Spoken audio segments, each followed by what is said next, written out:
यहाँ मेरो कुकुर बाछाको बहिनी हड्डी सुतेछ सारै भाइ है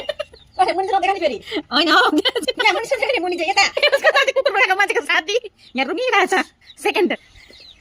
अघि यति थुक्पा भात खाएको त पकान हारे आज यी बाछाको खाएको खुट्टा लिएर आएछ यस्तो दामी भएको छ के भन्नु मैले त्यही खाँदैन कुकुर भएर कुना मेरो बहिनीले याद गर्छ मलाई पकाइदिएको चाहिँ म गएपछि अबै नभन्न नरुए तर नरुकिन खाए खाना पकाउनु त सिकाउनु पर्दैन नि मलाई कसैले पनि म आफ्नो आफै डिस निकाल्छु कि कसरी पकाउनु त्यसलाई कस्तो परिकारले पकाउँदाखेरि दामी देखिन्छ मिठो हुन्छ भन्ने मलाई पहिलादेखि यस्तो मतलब कुकिङ चाहिँ मेरो एकदम हुन्छ नि मेरो के भन्छ त्यसलाई सपना हो मेरो खाना पकाउनु चाहिँ धेरै मनपर्छ मलाई हबी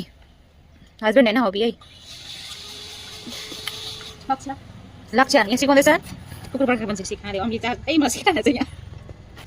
एक दिन पुरा आउँछ त्यो पनि लक्ष्य भनेको छ नि हजुर